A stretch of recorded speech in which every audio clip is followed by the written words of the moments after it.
Le golf, c'est le salut de l'âme. Et le golf est si fort qu'il vient même de détruire, de confirmer sur place le propos que j'étais en train de tenir, qui était à la fois grandiloquent et prétentieux. Paf! Je ne suis pas ça, je ne suis pas ça, je ne suis pas ça. La pertinence philosophique la plus aiguë. Paf! Je suis, paf!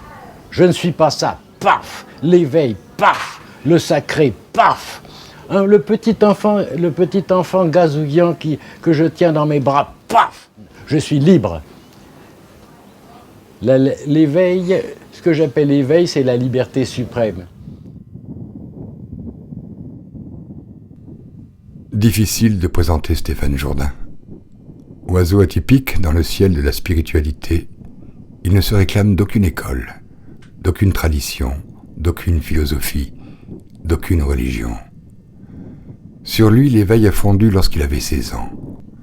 Éveil subit, qui renvoie à une expérience proprement renversante, une bombe atomique mentale, l'irruption du tout autre dans la conscience individuelle.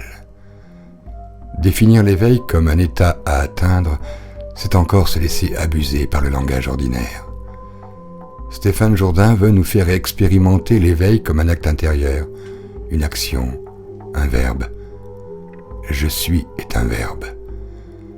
Il aurait pu poursuivre l'œuvre de Krishnamurti, mais il a préféré être seulement lui-même, électron libre.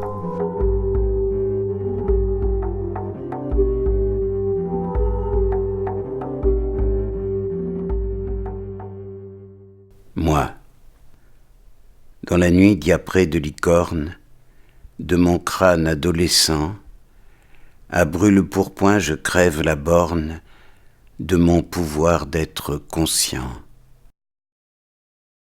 Il est presque midi, dans le Gard, par une belle lumière, et je me pose une question.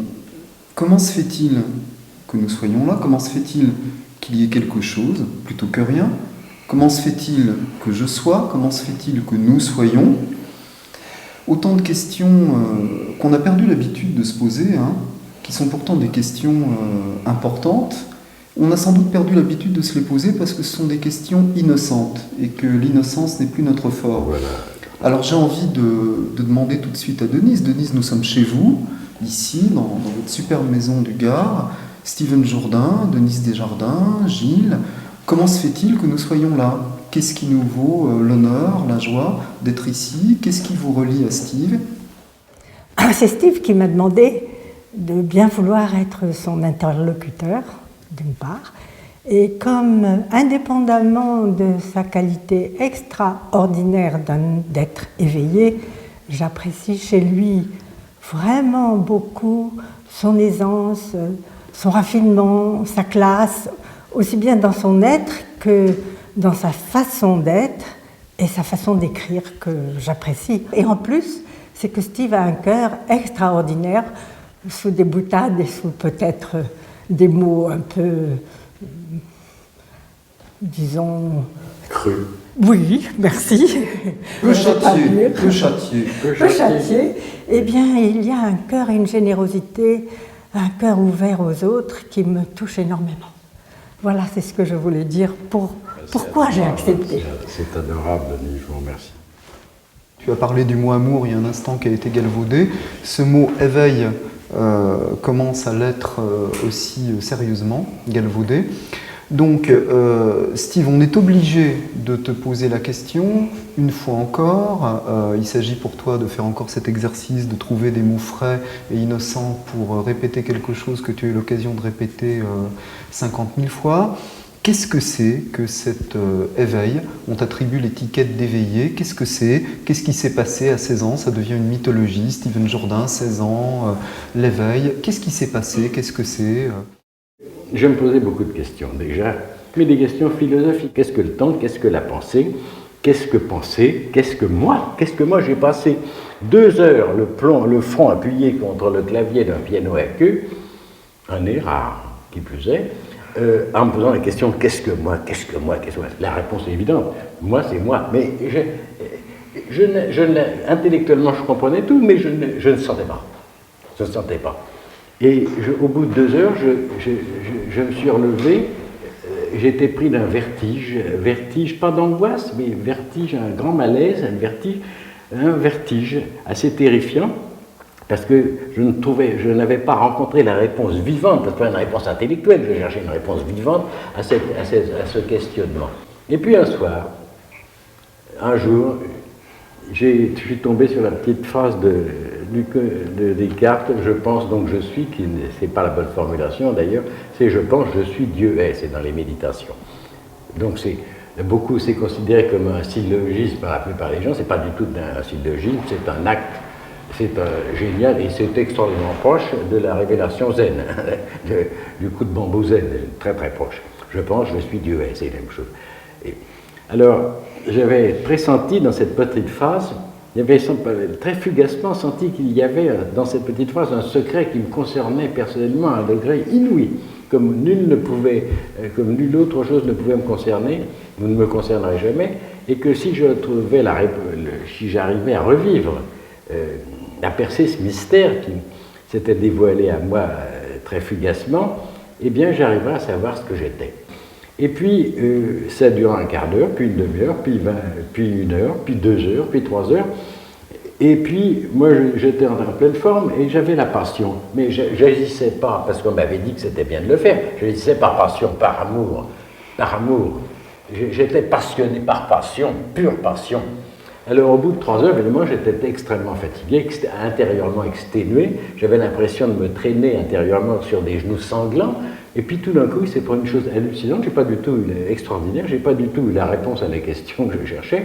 Tout d'un coup, sans la moindre transition, sans le moindre signe annonciateur, de façon totalement abrupte, comme si j'avais, à mon insu, sans m'en rendre compte, défoncé le fond de mon intériorité pensante, je me suis retrouvé veillant d'une veille sans limite. Et qui était cette veille? C'était moi. Et quelle était ma vraie nature, pour envoyer l'expression orientale? C'était cette vigilance infinie qui se veillait d'elle-même, ou cette conscience infiniment consciente d'elle-même. J'étais cela. Et ce n'était pas un état passivement, c'était un acte. C'était moi, c'était Bibi, cette chose-là. Rien de plus infiniment personnel. Sauf que c'est vrai, c'est un Bibi qui était un Bibi très différent de celui que je connaissais. Hein.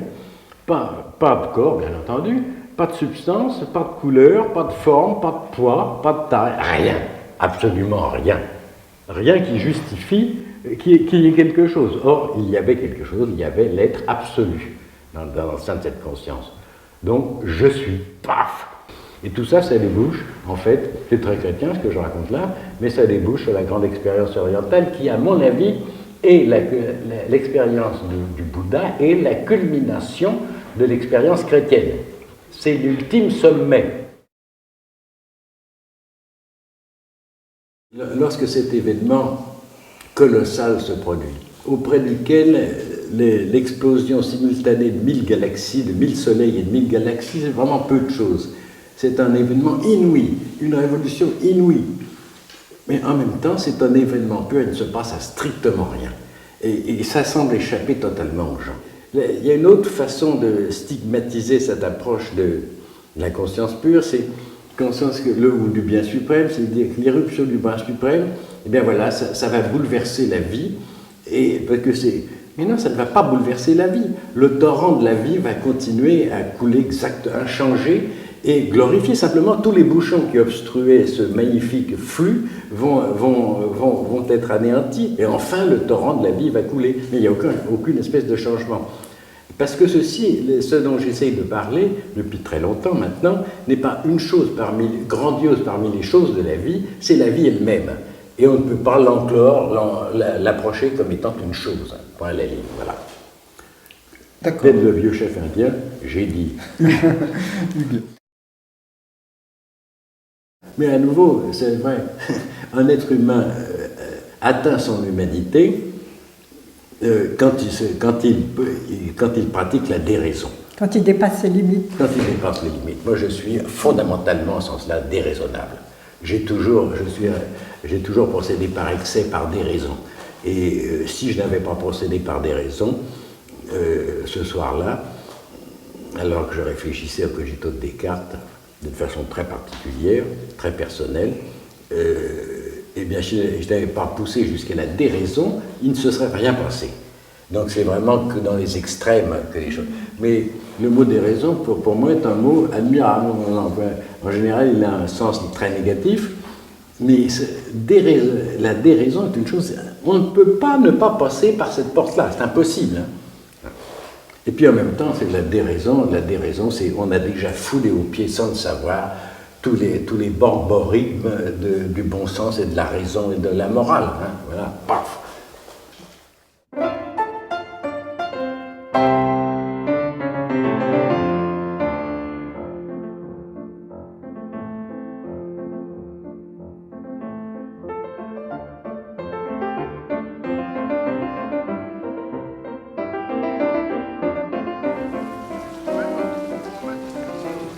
Oui, je vais faire un tour dans le bassin.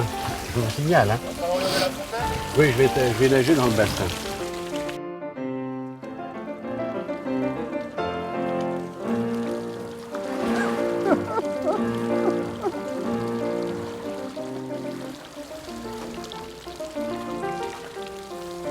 Il ne s'agit jamais de faire le procès des choses, il s'agit de les aborder dans leur nature. Bon, nous abordons la vie intérieure ou psychologique incorrectement. Nous l'abordons comme une réalité. Et nous abordons le héros de cette aventure psychologique comme une réalité. C'est du pipeau, c'est de la fiction pure.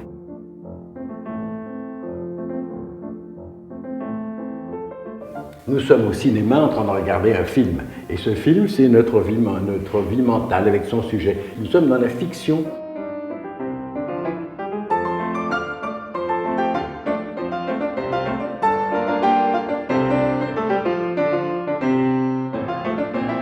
La vie psychologique n'existe pas et son héros non plus.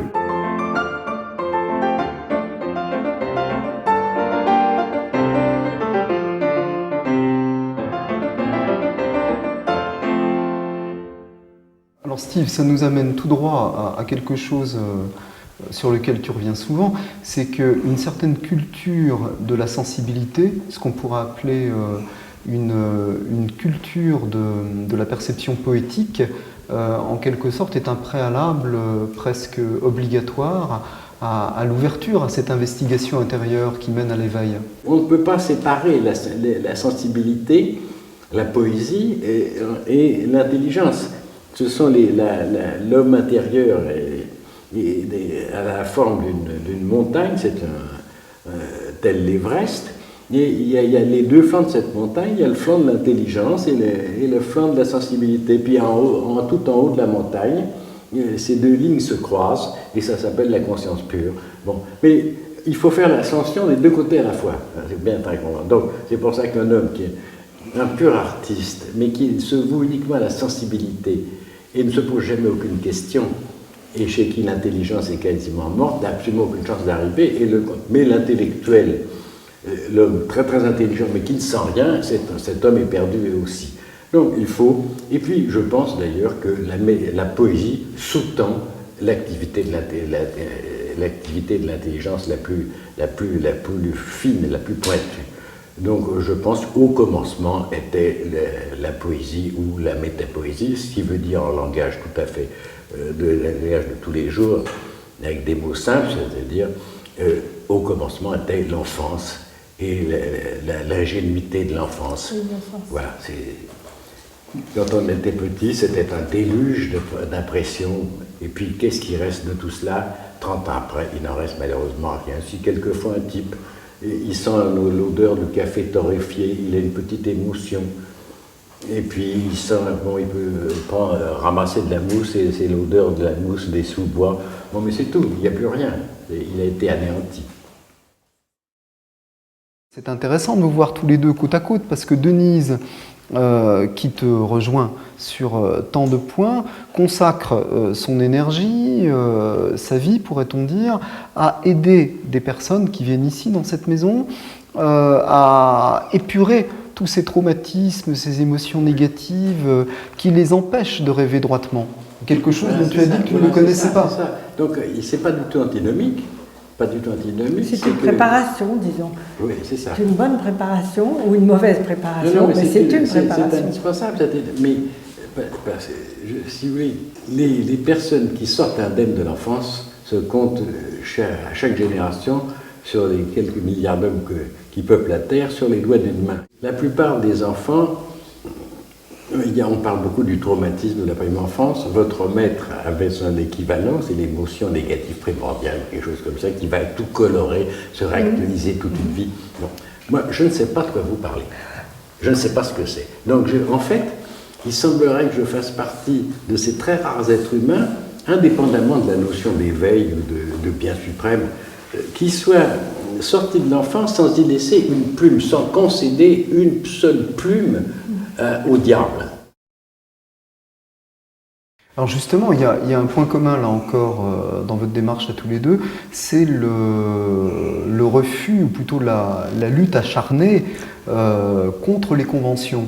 Vous êtes tous les deux des personnages extrêmement bien élevés, extrêmement bien éduqués et extrêmement non conventionnels. Et Denise, votre maître, puisque vous aviez un maître, Swami Prajanpad, était lui-même quelqu'un qui venait donc de la culture hindoue la plus traditionnelle, un brahman, un bagali, un sannyasi, un swami, et pourtant sa démarche essentielle était de commencer par mettre à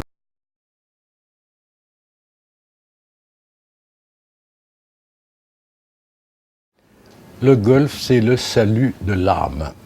Et le golf est si fort qu'il vient même de détruire, de confirmer sur place le propos que j'étais en train de tenir, qui était à la fois grandiloquent et prétentieux. Paf! Je ne suis pas ça, je ne suis pas ça, je ne suis pas ça. La pertinence philosophique la plus aiguë. Paf!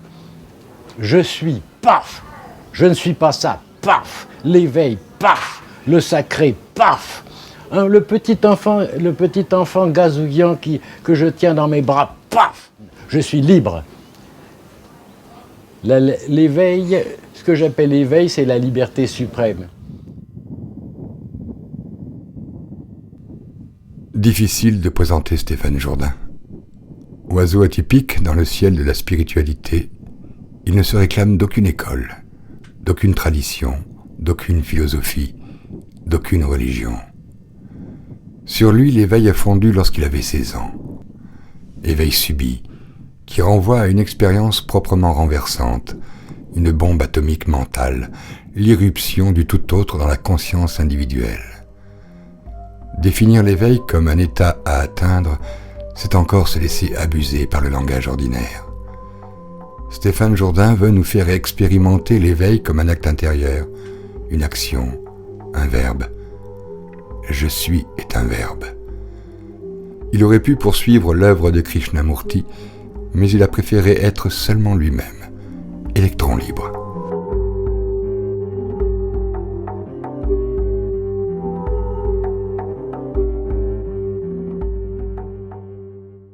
Moi, dans la nuit diaprée de licorne, de mon crâne adolescent, à brûle-pourpoint je crève la borne de mon pouvoir d'être conscient.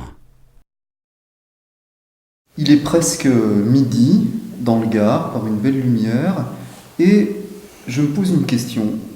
Comment se fait-il que nous soyons là? Comment se fait-il qu'il y ait quelque chose, plutôt que rien? Comment se fait-il que je sois? Comment se fait-il que nous soyons?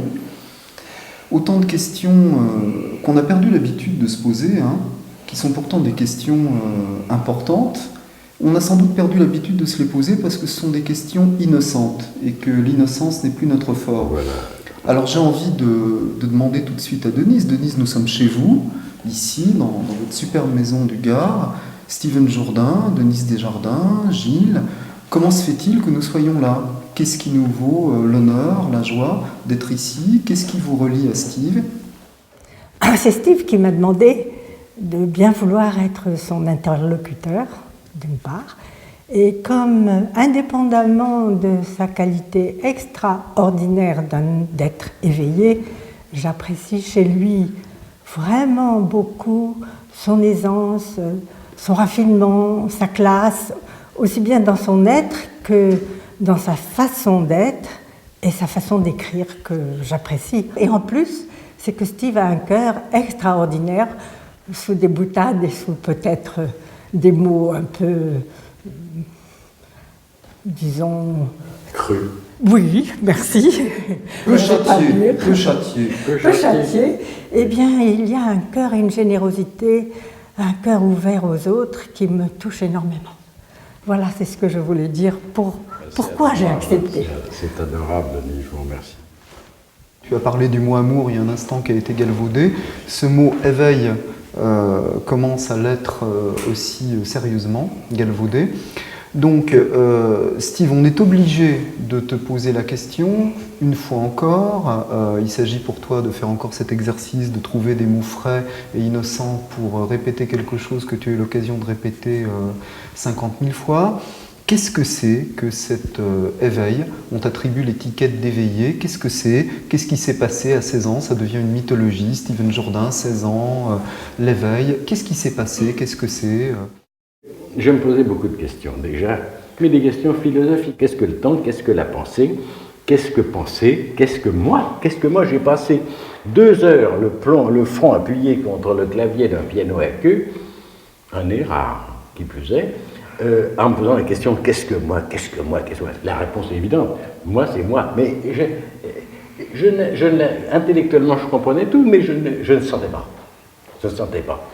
Et au bout de 2 heures, je me suis relevé, j'étais pris d'un vertige, pas d'angoisse, mais vertige, un grand malaise, un vertige assez terrifiant, parce que je n'avais pas rencontré la réponse vivante, parce que pas une réponse intellectuelle, je cherchais une réponse vivante à ce questionnement.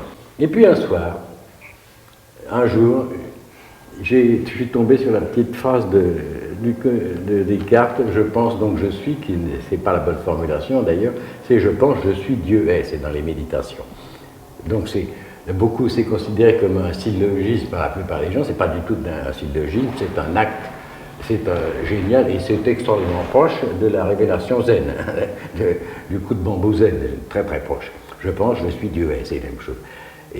Alors, j'avais pressenti dans cette petite phrase, j'avais très fugacement senti qu'il y avait dans cette petite phrase un secret qui me concernait personnellement à un degré inouï, comme nulle autre chose ne pouvait me concerner, ou ne me concernerait jamais, et que si j'arrivais à revivre, à percer ce mystère qui s'était dévoilé à moi très fugacement, eh bien j'arriverais à savoir ce que j'étais. Et puis, ça dure un quart d'heure, puis une demi-heure, puis 1 heure, puis 2 heures, puis 3 heures.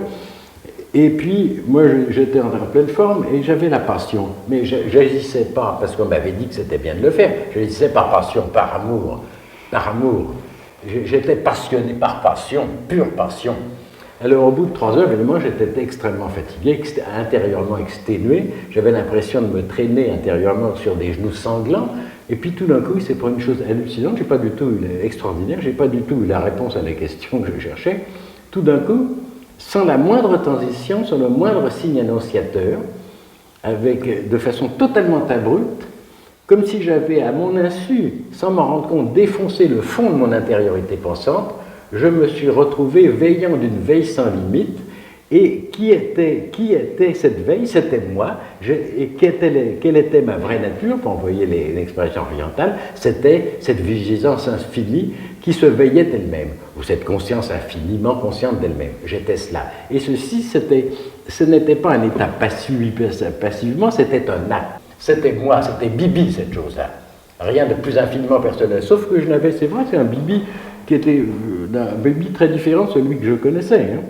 Pas de corps, bien entendu, pas de substance, pas de couleur, pas de forme, pas de poids, pas de taille, rien, absolument rien. Rien qui justifie qu'il y ait quelque chose. Or, il y avait quelque chose, il y avait l'être absolu dans le sein de cette conscience. Donc, je suis, paf! Et tout ça, ça débouche, en fait, c'est très chrétien ce que je raconte là, mais ça débouche sur la grande expérience orientale qui, à mon avis, est l'expérience du Bouddha et la culmination de l'expérience chrétienne. C'est l'ultime sommet. Lorsque cet événement colossal se produit, auprès duquel l'explosion simultanée de 1000 galaxies, de 1000 soleils et de 1000 galaxies, c'est vraiment peu de choses. C'est un événement inouï, une révolution inouïe. Mais en même temps, c'est un événement pur, il ne se passe à strictement rien. Et ça semble échapper totalement aux gens.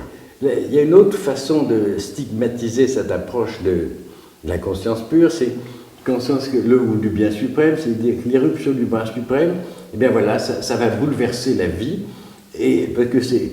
Mais non, ça ne va pas bouleverser la vie. Le torrent de la vie va continuer à couler inchangé, et glorifier. Simplement, tous les bouchons qui obstruaient ce magnifique flux vont être anéantis, et enfin le torrent de la vie va couler. Mais il n'y a aucune espèce de changement. Parce que ce dont j'essaye de parler depuis très longtemps maintenant, n'est pas une chose grandiose parmi les choses de la vie, c'est la vie elle-même.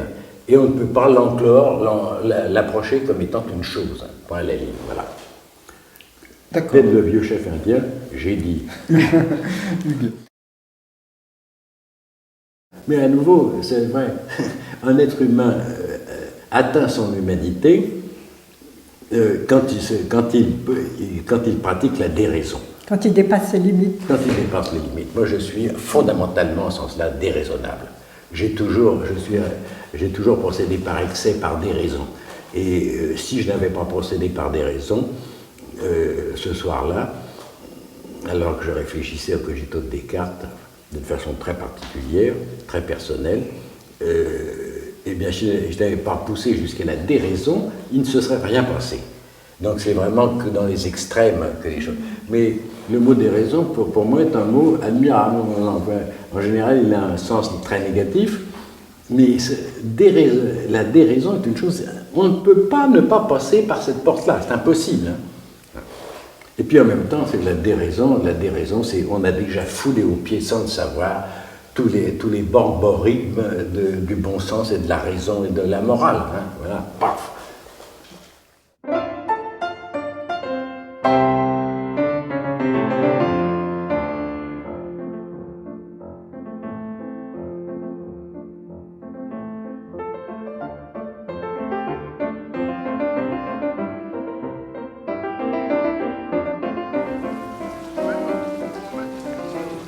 Oui, je vais faire un tour dans le bassin.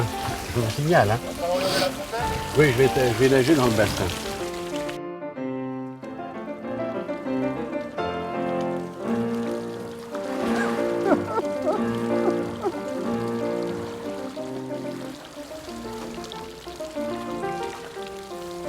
Il ne s'agit jamais de faire le procès des choses, il s'agit de les aborder dans leur nature. Bon, nous abordons la vie intérieure ou psychologique incorrectement. Nous l'abordons comme une réalité. Et nous abordons le héros de cette aventure psychologique comme une réalité. C'est du pipeau, c'est de la fiction pure.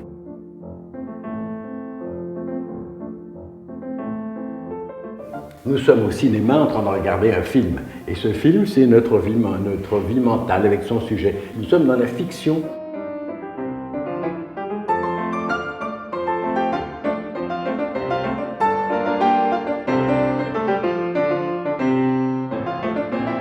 La vie psychologique n'existe pas et son héros non plus.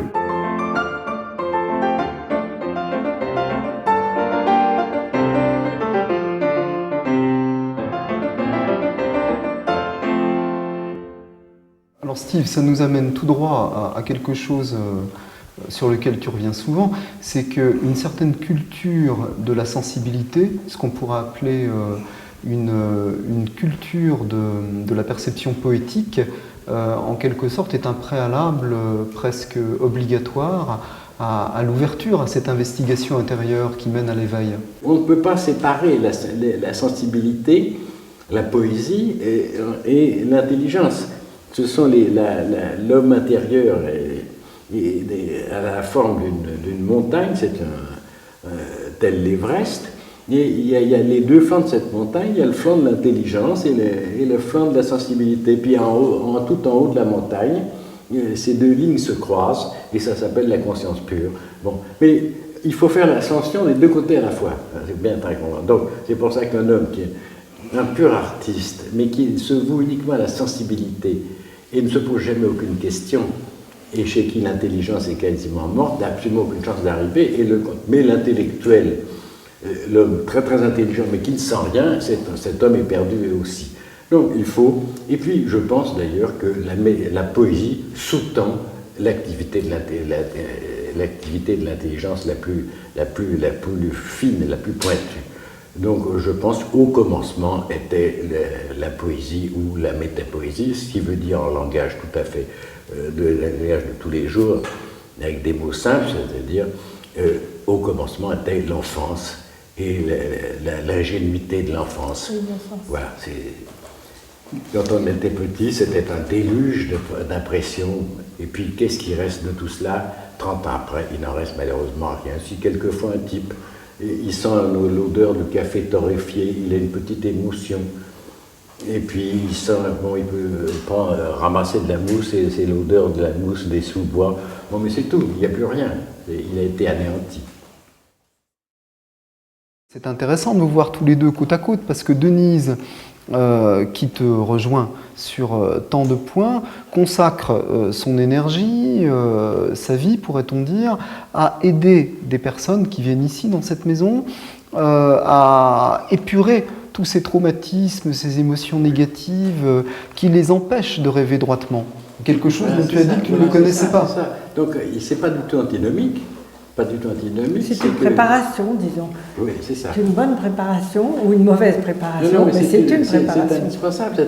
Mais, si vous voulez, les personnes qui sortent indemnes de l'enfance se comptent à chaque génération sur les quelques milliards d'hommes qui peuplent la Terre sur les doigts d'une main. La plupart des enfants, on parle beaucoup du traumatisme de la première enfance. Votre maître avait son équivalent, c'est l'émotion négative primordiale, quelque chose comme ça, qui va tout colorer, se réactualiser toute une vie.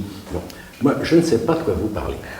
Je ne sais pas ce que c'est. Donc, en fait, il semblerait que je fasse partie de ces très rares êtres humains, indépendamment de la notion d'éveil ou de bien suprême, qui soient sortis de l'enfance sans y laisser une plume, sans concéder une seule plume au diable.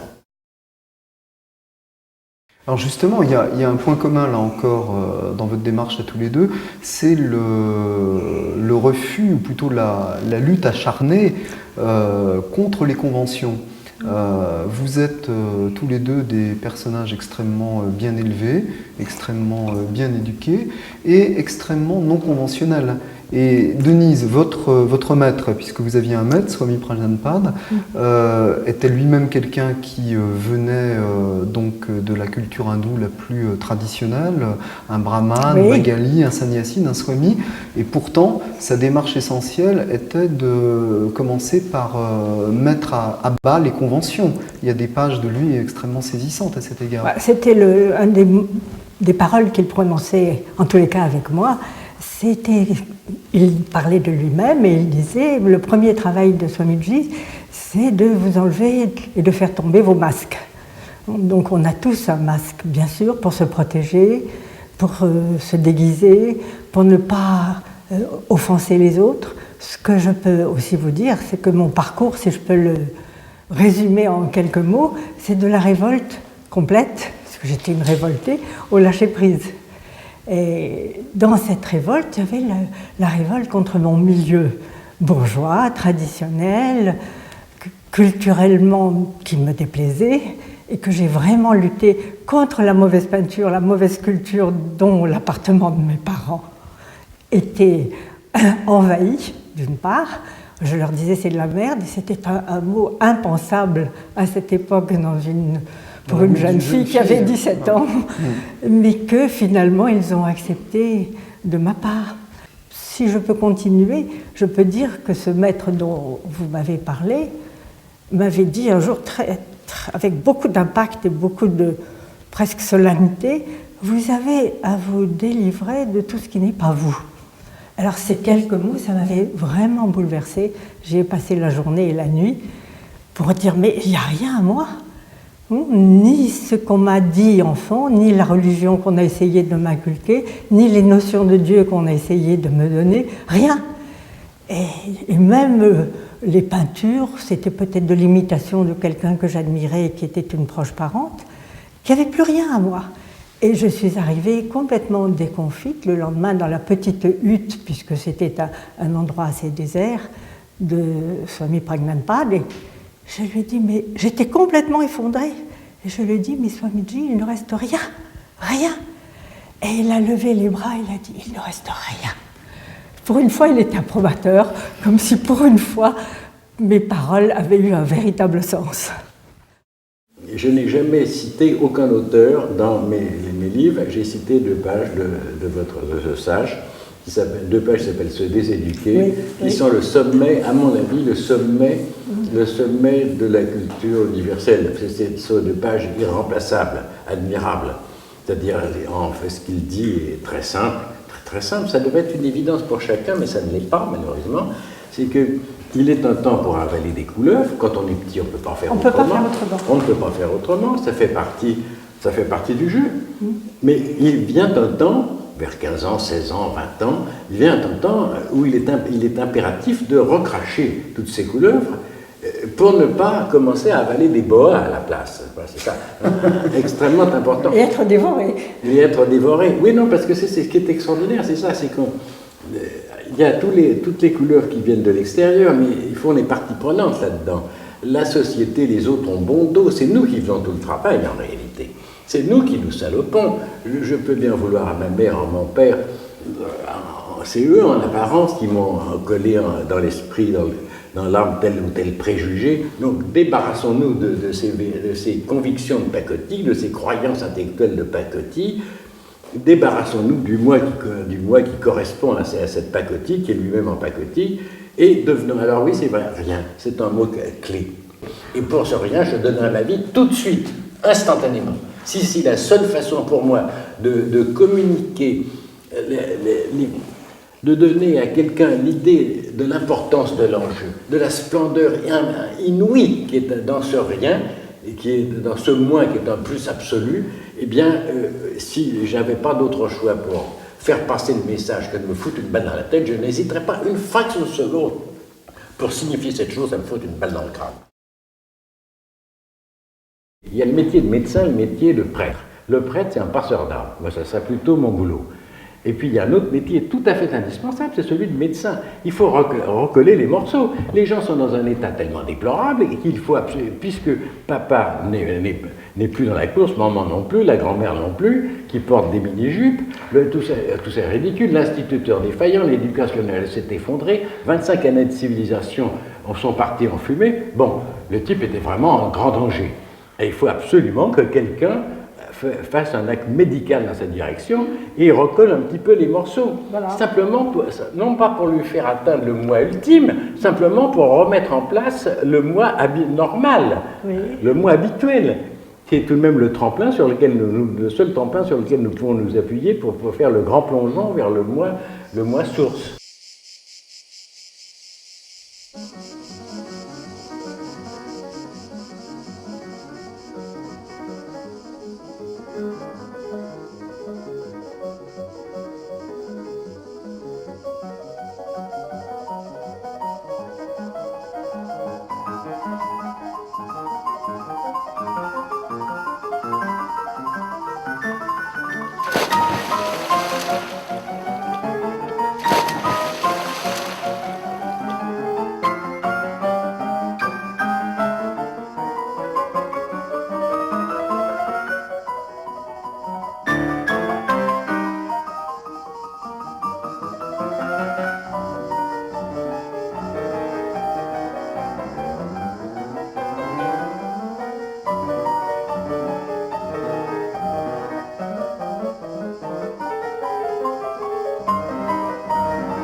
On avait décidé, Steve et moi, de parler de l'attention, L''attention, qui est un sujet important pour nous deux.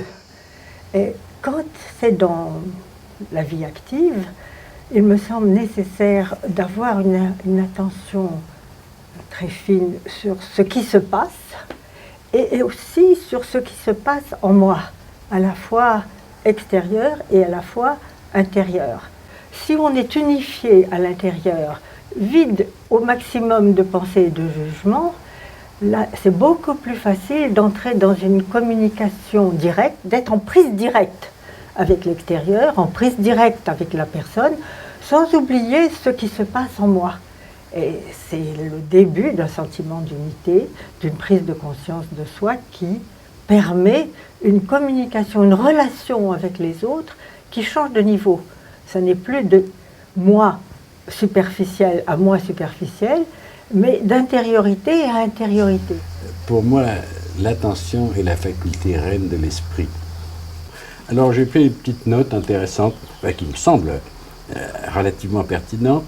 J'ai noté que faire attention n'est jamais porter un jugement de valeur. Ah, j'ai oublié de le dire, c'est très important. Très très important. L'acte d'attention ignore souverainement le plan de la vérité et de l'erreur. En fait, il transperce ce plan. Le plan de la pensée. La véritable solution spirituelle, c'est apprendre à accomplir un acte d'attention. Ce qui est d'une simplicité extraordinaire, extravagante même. Mais c'est à la portée de chacun. C'est à la portée de chacun. L'attention fonctionne comme une bombe atomique. Comme une bombe atomique. Elle pulvérise les pensées, toutes nos pensées, toutes nos prises de position intellectuelle, toutes nos croyances intellectuelles, celles que nous chérissons le plus. En fait, nous chérissons ce qu'on appelle nos opinions, bien plus que nos enfants. Si nos enfants le savaient, ils nous regarderaient d'un regard torve. Hein. Est-ce que je peux ajouter quelque chose ? Bien entendu. C'est que, je n'en ai pas parlé, mais il y a un danger dans l'attention, c'est quand elle devient trop volontaire et qu'il n'y a pas de détente intérieure. Il faut que je fasse attention. Il y a une sorte de volonté, disons égotique, pour employer le mot habituel, qui fait qu'il y a la flèche dont vous parlez ne part pas d'un endroit détendu, profond, clair. Oui, c'est tout à fait ça. Très embêtant. C'est purement descriptif. Ce que vous dites est purement descriptif. En fait, on pourrait dire que l'acte d'attention est à jamais vide d'intention. D'intention, mais une détente intérieure. Oui, mais c'est accompagné nécessairement de détente intérieure. Oh, cette détente, c'est la paix intérieure, mais elle est là dès le départ. Mais pas d'intention. Dès l'instant où l'intention se pervertit, c'est que l'intention se met à calculer. En fait, c'est la pensée qui a pris le dessus et en sous-main a susurré dans l'oreille de l'attention qu'elle ferait bien de s'orienter dans telle et telle direction. En fait, c'est la raison ou la pensée qui ont repris les rênes et c'est foutu. Donc votre remarque, Denise, est d'une très grande pertinence. L'attention pure est sans intention. Elle est sans visée. Mais alors, pour essayer de synthétiser et de clarifier, il me semble que l'attention, telle qu'on emploie le plus souvent ce mot, ça signifie précisément le contraire de ce dont vous êtes en train de parler. C'est-à-dire qu'en général, on emploie le mot attention pour désigner finalement ce qu'on pourrait peut-être appeler la javeline, dont tu parlais tout à l'heure, l'absence de détente à laquelle vous faisiez allusion, le fait de se fixer avec une intention au sens négatif du terme, l'intention de capturer, de saisir, de prendre, de se fixer sur un objet. Donc c'est exactement le contraire. C'est exactement. En fait, faire attention, c'est faire attention à tout en même temps. Bien sûr, après ça, il y a l'attention qu'on accorde au monde terrestre et l'attention que l'on accorde à ses états intérieurs. Mais nos états intérieurs n'existent pas. Ils fondent comme cire au soleil sous le regard de l'attention. Donc le problème ne se pose pas vraiment. Donc l'attention dont vous parlez finalement, c'est une veille. C'est une lumière qui est allumée. En fait, j'entends par attention, qui est le mot le plus simple, le plus humble et le plus descriptif, le plus parlant, je parle de la vigilance pure. La vigilance pure, une veille. La lumière brille dans les ténèbres. Tu as dit tout à l'heure, en commencement était l'attention. Voilà. Le prologue de Jean dit la lumière brille dans les ténèbres. On peut apporter une précision. À quel moment l'attention devient-elle conscience ? Ben, c'est très simple. Au moment où la lumière attentive reflue sur elle-même, où l'attention fait attention à elle-même. C'est là où tout commence, c'est là où tout se passe. C'est le moment, c'est la charnière entre l'hallucination et le contact authentique avec soi et avec toute chose. C'est lumineux. C'est lumineux, bien entendu. Je sens très bien que là, pour une fois, je comprends ce que l'on entend, ce que l'Orient entend par vacuité. C'est oui, je n'ai pas employé le mot. Terminologie qui m'énerve, qui m'agace quelquefois. Mais je comprends très bien, parce qu'en fait, c'est ça.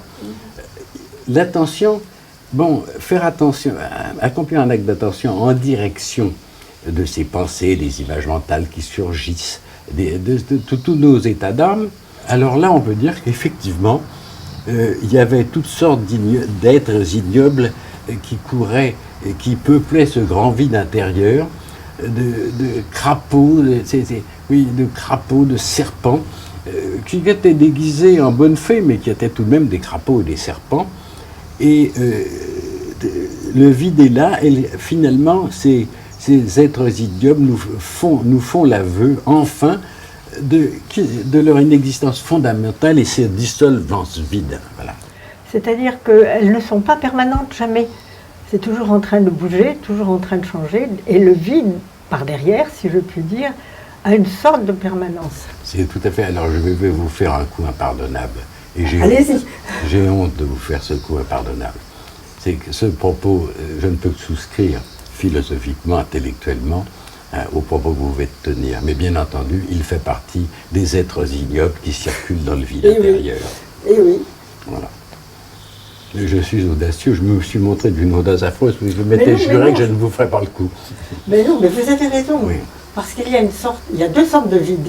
Il y a un vide premier et un vide beaucoup plus profond, si je puis dire, dont vous parlez. Oui, c'est ça.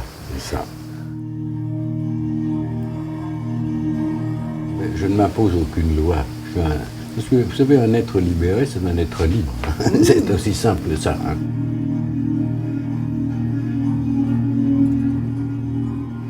Je pèse sur moi-même moins que le poids d'une aile de papillon. Donc, je suis un être libre, donc je dis beaucoup de bêtises.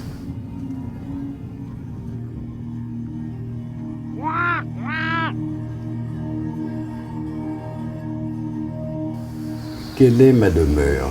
Ma demeure, c'est mon esprit. Chaque être humain digne de ce nom se doit de séparer clairement, distinguer clairement des parois de sa boîte crânienne. Mon esprit. Ma demeure, c'est mon esprit. Ma demeure, c'est l'esprit. Et alors, quelle est la demeure de l'esprit? C'est le présent pur.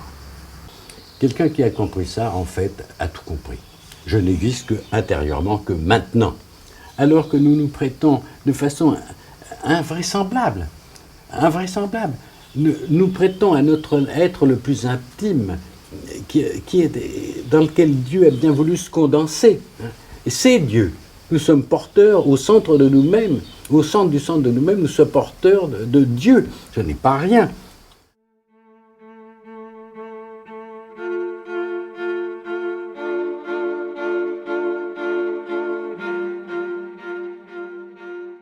Curé, plombier, député, esprit aigu, vivace, âme cartonneuse, esprit cultivé, homme en friche, homme de rigueur, tricheur, tous dormants, tous évanouis au même degré, tous persuadés de veiller et privés de conscience de la même façon, exactement.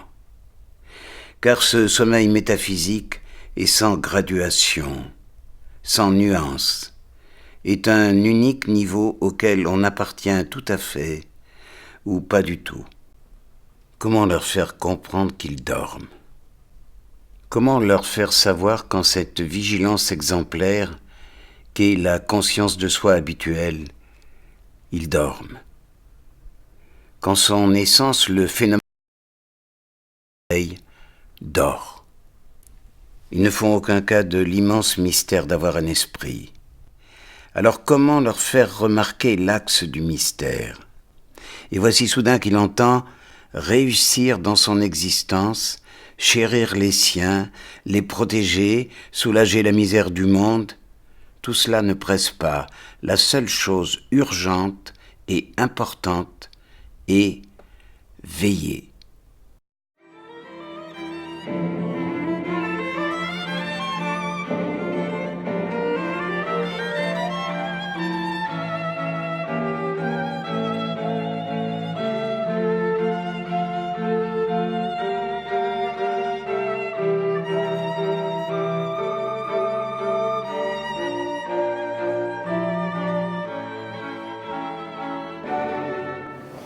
Moi, ce qui m'intéresse chez toi, c'est ta façon de présenter d'une façon très très claire la part créaturielle et la part, tu vois, et le créateur, la créature. Alors, la notion de Dieu, je ne suis pas un croyant, je ne prête aucun sens au mot Dieu, mais Dieu au Père, ou Dieu à Dieu le Père, mais c'est un concept irremplaçable qui est un artifice dont je me sers pour rendre compte de ce qui se passe. Alors en fait, nous sommes là dans une antériorité, la plus grande antériorité de l'être. La création, les choses n'ont pas encore été mises en place, la création n'a pas eu lieu.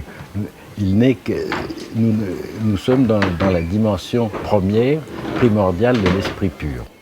Alors, le propre de la créature est d'être vide à jamais de la moindre parcelle de pouvoir créateur.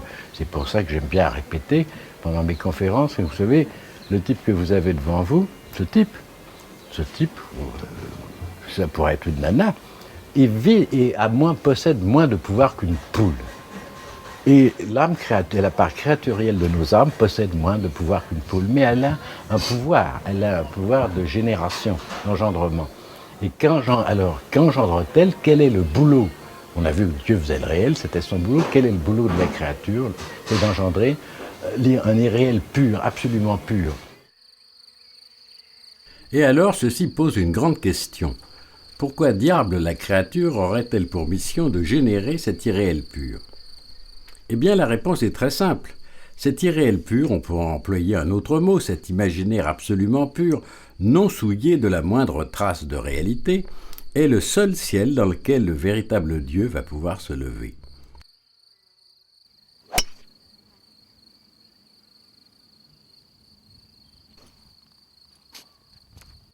On pourrait dire aussi, le soleil de la conscience pure ne peut se lever que dans le ciel de l'amnésie.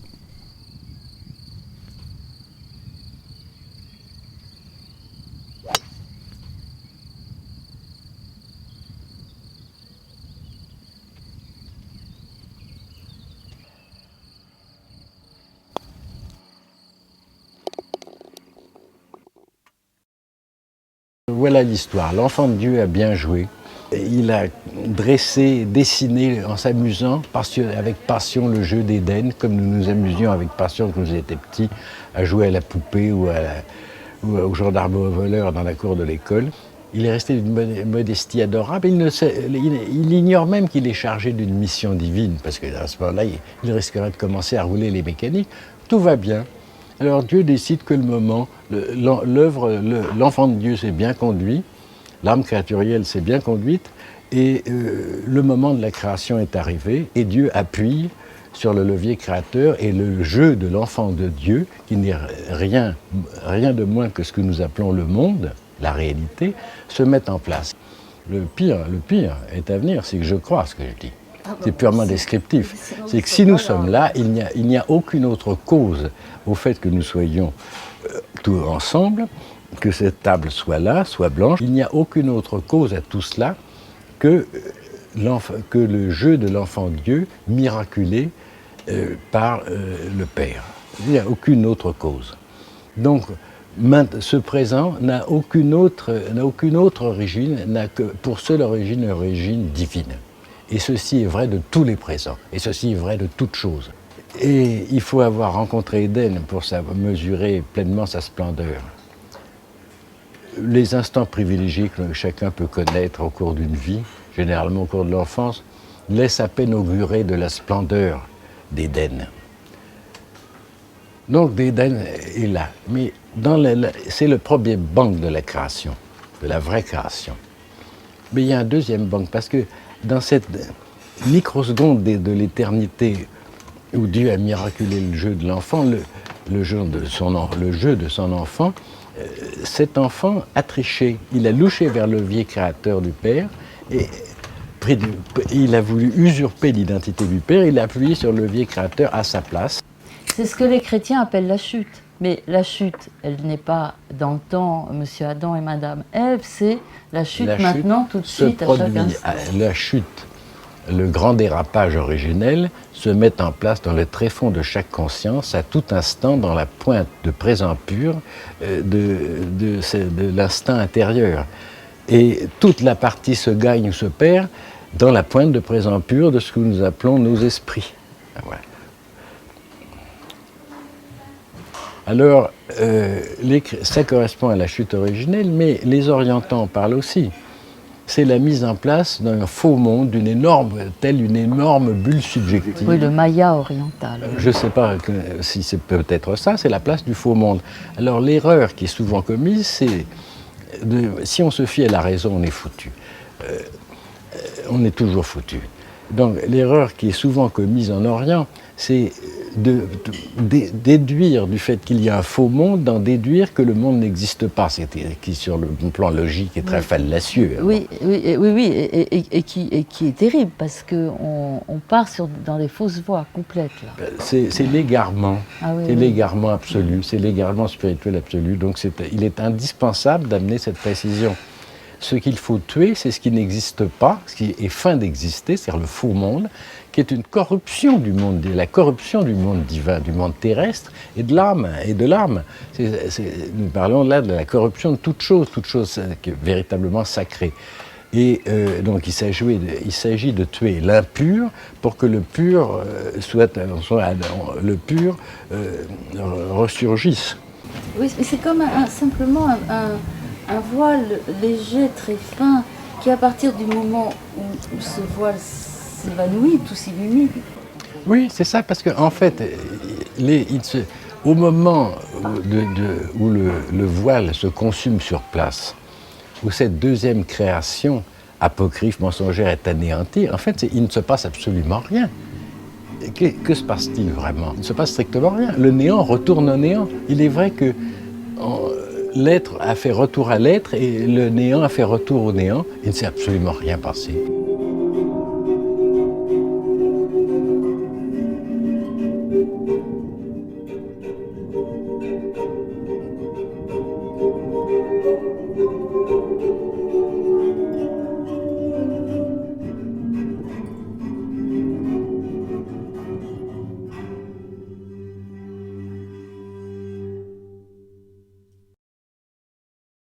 Quel est ce que tu appelles le camp de base, c'est-à-dire comment se trouver dans le meilleur état possible pour pouvoir faire ce saut quantique et vivre l'éveil. Donc le camp de base est s'aimer soi-même. Alors, le travail du médecin, c'est de préparer le camp de base. Voilà. Le prêtre, en tant que médecin, doit préparer le camp de base. C'est-à-dire, en gros, inciter l'adulte qu'il a devant lui à faire retour à l'état d'enfance et à l'état d'innocence. À être aussi frais, dispo et vivant qu'il était à l'âge de 4 ans. C'est ça l'essentiel. Alors, pratiquement, ça veut dire qu'il y a un certain nombre de règles que l'on pourrait énoncer facilement. La première règle serait tu mentiras aux autres, tu ne te mentiras jamais à toi-même. C'est l'honnêteté interne. Tu veux dire mentir consciemment? Consciemment, inconsciemment, sur Terre, tu as parfaitement le droit d'être un escroc. À l'intérieur, tu ne peux pas te comporter vis-à-vis de toi-même comme un escroc. C'est impossible. Tu ne dois pas tricher. Ça veut dire quelque chose de très simple. Très simple, c'est que si tu me fais une saloperie, ce qui arrive à tout le monde, faire une saloperie dans la journée que tu viens de vivre, eh bien tu dois immédiatement t'en faire l'aveu. Tu ne dois pas tricher. Tu ne dois pas maquiller en or vertueux la saloperie pour te dédouaner la saloperie que tu as fait dans le courant de la journée. D'ailleurs, les exercices de Ignace de Loyola, c'est encore cette relecture de la journée. Quand est-ce que dans la journée, je me suis menti ou j'ai triché? Tu dois t'en faire immédiatement l'aveu. Alors, il y a cette première règle, puis il y a une deuxième règle qui est de se désencombrer de toutes les vérités que l'on a apprises. En réalité, nous sommes tous encombrés de vérités, et ces vérités viennent de n'importe où sauf de nous-mêmes. Mais ce n'est pas cet encombrement lui-même qui est tragique. Ce qui est tragique, c'est d'aborder comme étant la mienne une vérité que mon intelligence n'a pas examinée. C'est la vérité des autres. Et en fait, nous portons en nous, ce sont des implants véridiques, et ces implants véridiques sont autant de cadavres que nous portons en nous. Alors, l'homme qui prétend devenir vivant, atteindre le sommet de la vie, il va avoir beaucoup de mal si sa rampe de lancement est ce champ de bataille jonché de cadavres. Voilà. Et alors, justement, pour te parler de l'âge adulte, je reprends tes mots. Se guérir de l'effroyable maladie de l'enfance qu'est l'âge adulte, donc préparer le camp de base. Donc, on retrouve notre troisième question du camp de base, le courage interne. Le courage interne, ça consiste à quoi? On devrait s'imposer ça, 2 ou 3 minutes, fixer dans les yeux tout ce qui nous fait peur et tout ce qui est horrible. Et nos plus grands sujets de contrariété, tout ce qui nous inspire le plus grand effroi, le regarder. On n'est pas obligé d'être maniaque, de faire du mal, regarder toute la journée, mais une fois au moins par jour, regarder l'ennemi droit dans les yeux. Indispensable. Sans ça, tu vois, notre regard intérieur va fuir constamment. On n'a pas le droit de le laisser faire une chose pareille. Ça, c'est pour le courage interne. Et puis je crois qu'on a oublié quand même une chose primordiale pour la préparation du camp de base, c'est s'aimer soi-même.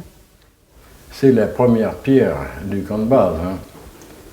S'aimer soi-même. Je vois avec stupeur des gens, par légions entières, ce sont des légions modestes, hein. Des légions de chercheurs spirituels chercher la fameuse coïncidence avec soi-même. Alors, ils ont entendu parler de la chose, ils l'ont même probablement intuitivement compris que c'était absolument nécessaire, et ils cherchent à coïncider avec soi-même par voie de conscience. Donc ils vont dans la bonne direction. Mais en même temps, ils ne s'aiment pas. Ils continuent à ne pas s'aimer. Au lieu d'être leur meilleur ami, leur propre frère, ils se traitent comme un ennemi, ils ne s'aiment pas. Et bien entendu, ne s'aimant pas, ils se divisent. Alors, qu'est-ce que s'aimer soi-même? Il ne s'agit pas de tomber à genoux devant soi-même, il ne s'agit pas de narcissisme. Le véritable amour de soi pactise en aucune manière avec l'orgueil, ni même avec l'amour-propre. L'amour de soi, c'est simplement nouer à l'intérieur, au-dedans de nous-mêmes, nouer avec nous-mêmes, de façon fraternelle et aimante. Au minimum, que suis-je relativement à moi-même? Je suis au minimum mon meilleur ami, au minimum mon frère. Voilà. Se tutoyer aussi intérieurement, se tutoyer, oui. Eh oui. Ça, il faut se tutoyer et se parler, indispensable. Donc je reprends un de tes anciens livres qui s'appelle La vie à l'endroit, et il y a une question. Pouvez-vous revenir sur les conditions mentales que vous jugez favorables à l'éveil et les résumer? Je crois qu'il en est 3. D'abord, un travail et une attention intense de l'intelligence sur un point précis, tout l'esprit étant absorbé par cette recherche et se réduisant à elle. Deuxièmement, que ce travail ait été poursuivi un long moment, pendant lequel l'intelligence s'est heurtée constamment à un mur, s'est trouvée constamment tenue en échec. Ceci est peut-être capital. Troisièmement, que le sujet de la réflexion soit tel qu'il amène l'esprit au bord de sa réalité vivante. Évidemment, la phrase de Descartes réalise cette dernière condition très bien. Ce qui était pour toi donc le cogito de Descartes. Et là, je voulais en revenir donc à ce don que tu as de immédiatement pouvoir pousser la personne, tout d'un coup tu deviens un homme d'action, tu pousses la personne dans ses retranchements les plus profonds, jusqu'aux dernières branches auxquelles on peut s'accrocher, et d'un coup de sabre, sans arrêt, tu aides la personne à sabrer jusqu'au bout. Toute pensée qui vient à l'esprit de la personne, une pensée rien. Malheureusement, là, la matière à sabrer est si ténue dans ce que tu viens d'exprimer que je n'ai pas besoin de prendre mon sabre. Je n'éprouve pas le besoin. Mais c'est vrai que, écoute, posez-moi une question, n'importe quelle question.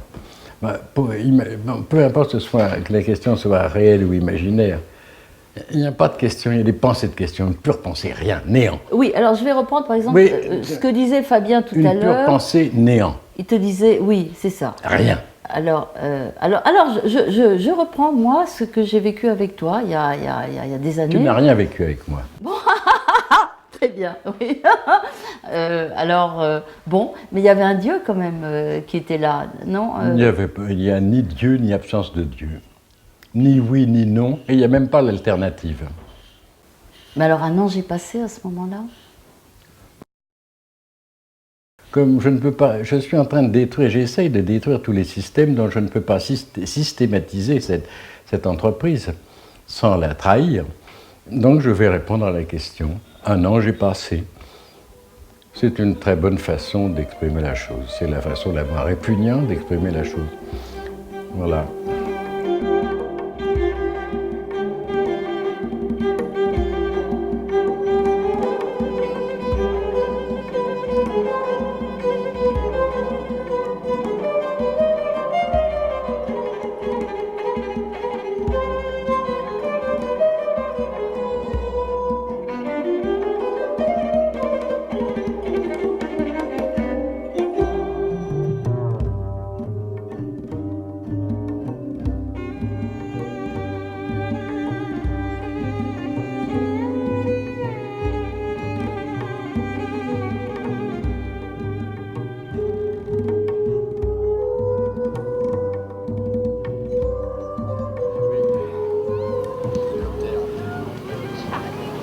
Avant, on tirait comme ça.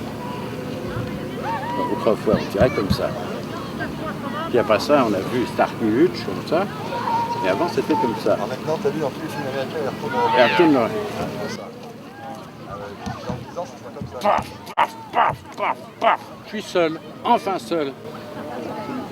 Je suis humainement seul, comme je suis spirituellement seul. Sur les idées reçues. Ah, voilà un préjugé qui passe, paf, je l'allume, le salopard. Voilà l'être et le non-être, paf, paf. Voilà le oui, paf, le non, paf, l'alternative, paf, bousillé, je l'ai tous allumés.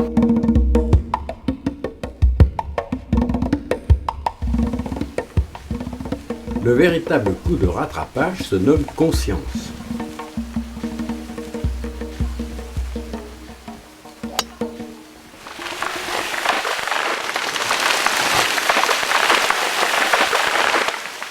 Notez les faits sur la forêt des opinions.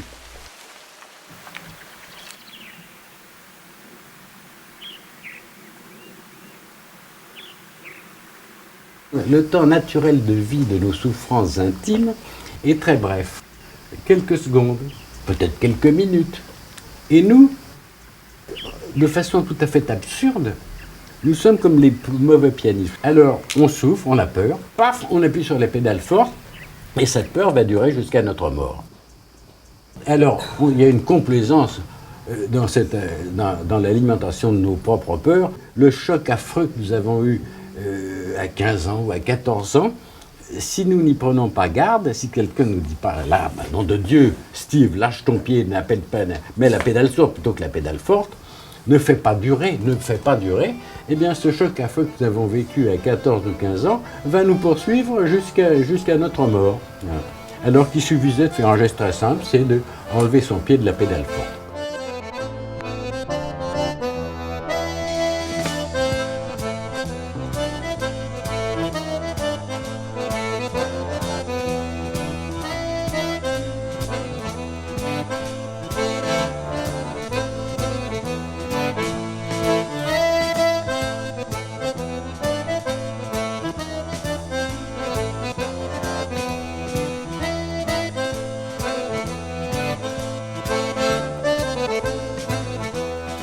Soit. C'est chez lui une habitude si ancienne, ou une hypnose si aiguë, de regarder par la fenêtre, que, quand il veut se voir, ping, il scrute le dehors. Bien entendu, c'est de l'esprit dont on parle. et il se passe alors quelque chose de saugrenu. Il s'aperçoit là-bas la longévité de l'hallucination et, en général, la durée du bonhomme.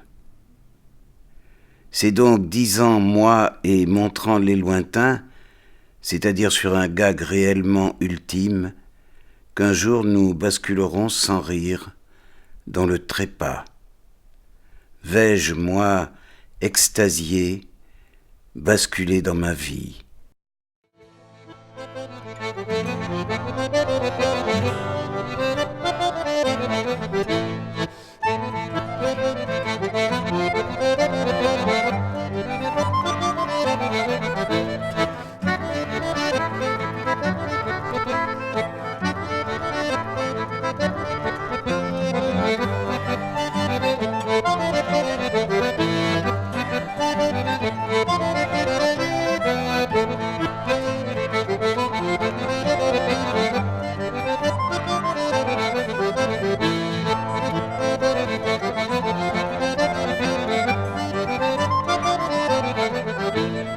Tiens, une pensée.